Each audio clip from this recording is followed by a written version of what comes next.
The Japanese government is reportedly facing serious concerns of media boycotts after a recent United Nations report highlighted labor exploitation concerns within the Japanese anime studios. So, hold on. Yes, indeed. So the UN is upset about exploitation in the anime industry. Yep. But they're not mad about Shein or any of the fast fashion. Maybe they are mad. You nailed it. I was also thinking of fast fashion and all of. I love Shein. Come on, a blouse for $250. Get out of here. Well, I mean, I understand. I'm not saying that the people in the anime industry are being paid well, or that it's okay. But I feel like the gross amount of labor and exploitation in the fast fashion industry is so much worse. And that should be something. But we're not talking about fashion. I know, but I'm just saying, like, the UN is mad about the labor exploitation concern in Japanese animation studios, but we have little kids in sweatshops making $1 a day. That's fucked up. That's fucked up. All right. So in July 2024, yes, which is not that recent, the United Nations Human Rights Council visited Japan to give rise to deeply troubling issues within media and entertainment, especially in the idol and animation sector. They cite excessive working hours, which we already knew about, severe labor shortages, which we think we knew about, lack of any legal protection for contract workers who account for roughly 30% of the industry's talent, and the United Nations Council stated that, quote, it is imperative that businesses in this sector, including animation production committees, address these issues and exercise, quote, leverage to enhance decent work for animators and prevent the potential collapse of this industry. Do you guys know what leverage means? Yes. Financial leverage? I don't know in like a business sense. I know what leverage is. Well, I think what they're saying. I think what they're saying is they want them to, if they have to, take out loans to borrow money in order to be able to provide those things for the people, even if it requires them to like have loans that they're paying interest on. So is this just? I didn't mean to insinuate that you're stupid. Like the word leverage, and then I know how it's applied in different areas. So what I'm hearing you say is they want these companies to be beholden to banks, is what that sounds like. Yeah. Well, it could be anybody. Or investors to tell them how to make the anime, which I would also have a problem with. Well, so this prompts everyone to ask about what the hell is an animation production committee. And I think we hear this a lot, but then people don't. I don't think everybody really knows what a production committee is. And honestly, I actually learned some things from this article too. So I don't presume. Learn me some stuff. I'm definitely not going to presume that all the listeners know. And I'm going to play devil's advocate a little bit in this discussion because I don't fully agree with everything the United Nations says. So animation production committees are a collection of investors, typically large media or production or merchandise companies, that essentially pay to have an anime made. See, I have a problem with that. Like, why? Feel like that would take away creativity and take away... because anime is a Japanese thing. So if they are outside of Japan, I don't want them to have any part of it. But isn't this already happening? I'm thinking about like the toy companies. Like I think of like Yu-Gi-Oh, Pokemon, where it's like, sure, they're anime that's like made for the toys, but it just feels like this already exists today. Well, wait a second. So Pancake, the companies aren't necessarily outside of Japan. It's not like Saudi Arabia. They probably are in some capacity. I was just saying, like, if it's the United Nations coming in and wanting, outside companies investing, and then these outside companies are telling Japan how to make anime, I don't like that. If it's a Japanese company that's investing into Japanese production, I would be fine with that. even if they essentially soak up all of the profits and don't give the studios enough money to properly pay people. Isn't that what they're trying to do? Isn't that what they're trying to do? That's what's Isn't that happening. going to offset those costs? That's what's happening. So what happens is the production committees pay for all this anime to be made, and then the majority of the profits from the anime that we watch actually goes to these companies that gave the money. And because the studios own approximately none of the rights to any of this stuff, they're more or less little more than just laborers that are drawing pictures, and they're not actually creating anything a lot of the time. They're literally being given it'd be like Disney saying, "Hi, random company that just has lots of people that can draw. Here's Mickey Mouse. Make me a Mickey Mouse TV show."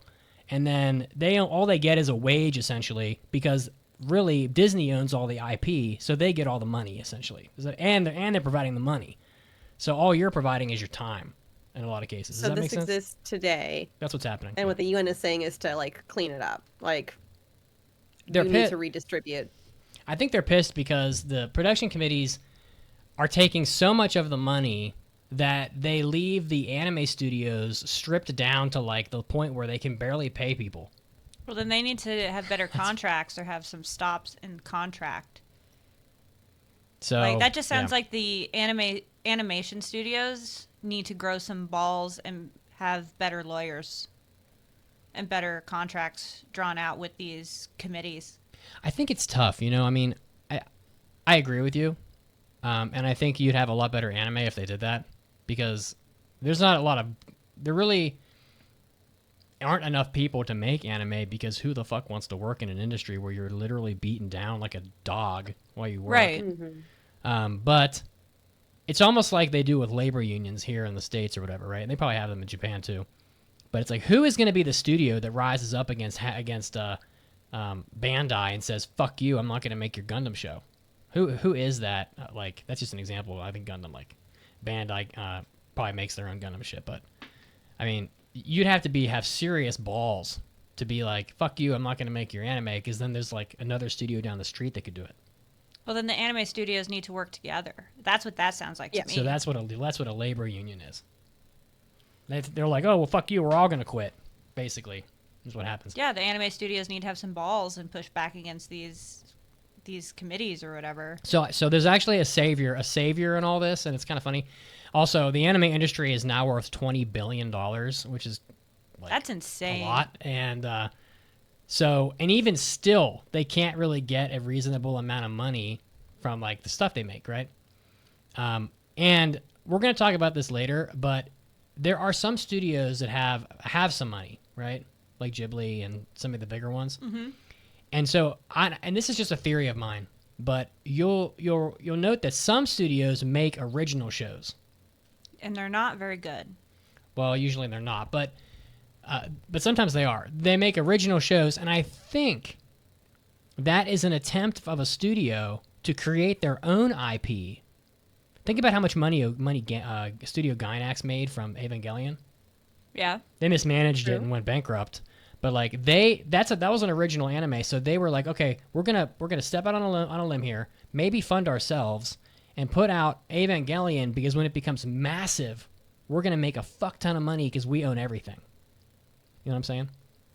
So that just tells me that you need to get some good story writers then, and not just be pushing the people that animated one thing one time coming up with their own stories. And get more and like be okay with more original. I will die on the hill that Yuri on Ice needed that movie, man. Yes. Like why didn't you give me that movie? Like when you have a good original that has a strong fan base that you can sell toys, push stickers, all of your products, don't just keep pushing it off for the next season. I would argue, like say Chainsaw Man, Jujutsu Kaisen. Exactly. I understand those hold importance, but like also hold some importance for your original shows that you developed a fan base for, and don't just keep putting them on hiatus. Well, and they don't even have to like be completely original. I mean, look at Studio Ghibli. A lot of what Miyazaki makes is based off of a book. True. Like I'm pretty sure Boy and the Heron was a book. Howl's Moving Castle was a book. Find some great novels and adapt those. Stop going to these light novels that fucking suck. Well, so there is a savior in all this. So and I actually think this is a bunch of hot air. I don't think it's going to amount to anything. Probably not. But some big companies, bigger companies than these production committees, are threatening to boycott anime because of what the United Nations has discovered, according to the United Nations. So, namely, Netflix and Amazon Prime are sort of threatening to... The United Nations is saying that there's a potential that these companies could help solve this problem by threatening to boycott the anime in general, which would force the production committees to give the studios more money. So Netflix kind of can save anime in a weird way, because I hate to tell everybody, but AI is coming, and pretty soon they'll be making... The production committees won't even need a studio. They'll just like go to some nerd's basement that has like an AI and be like, make this whole fucking anime for me. It's probably within 10 years. And then they'll just make the whole thing, and then they won't even need a studio full of people, and then that's just a whole other problem. But because according to this, a major piece of revenue when exporting is exportation of anime overseas. So, and it would be a significant stressor to Japan's financial to their economy if anime was to be pulled out of foreign markets. And Japan's economy already is in the toilet because their population is collapsing. So it's possible that these companies could help, fix this issue. So, any comments? I don't really love that it's per se Netflix and Amazon impressing on the anime production.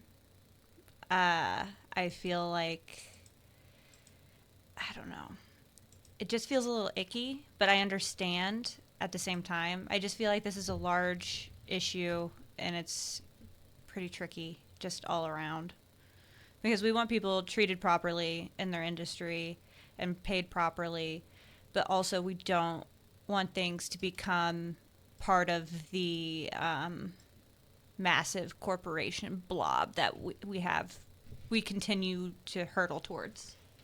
You know what else is funny? Japan does have a formal response to the UN report, and they stated that, quote, some matters appear to be factually incorrect or one-sided assertions.